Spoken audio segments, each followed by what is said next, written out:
നോക്കുന്നത് സ്വയം ആണല്ലോ. ഞാൻ എങ്ങനെയുണ്ടെന്നാണല്ലോ നോക്കുന്നത്. മറ്റതൊക്കെ നമുക്കറിയാം. ഞാൻ ഡയറക്ടറിൻ്റെ ഒരു ഡയറക്ടോറിയൽ സ്കില്ലിനെ കുറിച്ച് പറയാനൊക്കെ അറിയാം.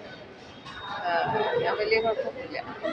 അതായത് വളരെ സിമ്പിളായി പറയിച്ചാൽ ലാസ്റ്റ് വരെ ലാസ്റ്റ് വിഷ്ണു എന്ത് ചെയ്തു വെച്ചാൽ ഇതിൻ്റെയൊക്കെ റീൽ മുമ്പെടുത്ത ചില ഷോർട്സ് കാണിച്ചു. അപ്പോൾ എനിക്ക് ഏകദേശം ഇതിൻ്റെ ഒരു ലുക്ക് മനസ്സിലായി. പിന്നെ എനിക്ക്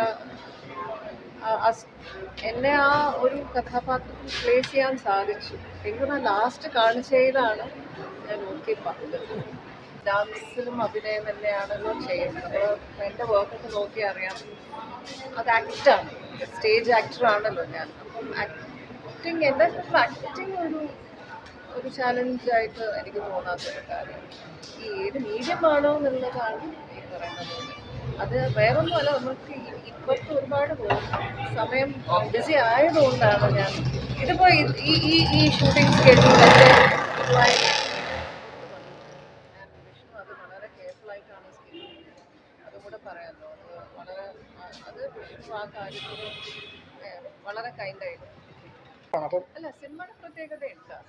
അതിൻ്റെതായിട്ടുള്ള പ്രത്യേകത ഒരു രസമുണ്ട് അത് കണ്ടിരിക്കാൻ. എനിക്ക് ഓഡിയൻസ് എനിക്ക് തോന്നിയത് എനിക്കും ഇഷ്ടമായി. ബാക്കി സിനിമയെ പറ്റി, ബാക്കി സിനിമ കണ്ട് ഇറങ്ങിയ ബാക്കിയുള്ള ആക്ടേഴ്സിനെ പറ്റി, ബാക്കി സിനിമയെ പറ്റി ആക്ച്വലി വളരെ എൻ്റെ സഹോദരനായിട്ട് അഭിനയിച്ചല്ലേ എല്ലാ അടിയും. ബാക്കിയുള്ളവരൊക്കെ എല്ലാവർക്കും നമുക്ക് ഫൈനൽ അതിൻ്റെ എൻഡിങ് കാണുമ്പോൾ ശരിക്കും അതൊരു മൊത്തത്തിൽ നമ്മൾ റിയലൈസ് ചെയ്യും. പ്രേക്ഷകരോട് എന്താണ് പറയുന്നത്? പ്രേക്ഷകർ തീർച്ചയായിട്ടും ഇത് എടുത്തതിൻ്റെ രീതിയിൽ ആ ഒരു ഡയറക്ടോറിയൽ എല്ലാം വിഷ്വൽസ് ആയാലും BGM ആയാലും സ്റ്റോറി ലൈനായാലും ആക്ടേഴ്സ് ആയാലും എല്ലാവർക്കും ഓണം കഴിഞ്ഞ സമയമാണ്.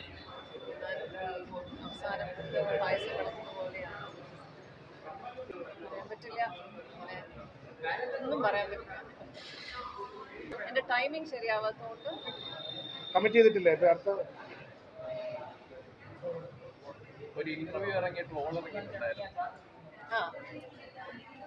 കമന്റ്സ് നെഗറ്റീവ് ആയിട്ടാണ് വന്നിരിക്കുന്നത്. അത് ഒരു ഇന്റർവ്യൂവിൻ്റെ പകുതിയായി ഇട്ടിരിക്കുന്നത്. അത് ആ പയ്യൻ വളരെ വ്യക്തമായിട്ട് നമ്മളോട് ട്രോൾ ചെയ്യാൻ പറഞ്ഞു വാങ്ങിച്ചാണ്. എനിക്കല്ല കൂടുതലും വന്നിരിക്കുന്നത്. ഒരു ഇന്റർവ്യൂ കണ്ടപ്പോൾ ഫുൾ എന്താ ഇപ്പോൾ ചെയ്യാൻ നമുക്ക് അതിൻ്റെ പകുതി വെച്ചിട്ട് എന്തെങ്കിലും അതിൻ്റെ വാലും തുമ്പൊന്നും അറിയാത്തതുകൊണ്ട് ഒന്നും ചെയ്യാൻ പറ്റില്ല.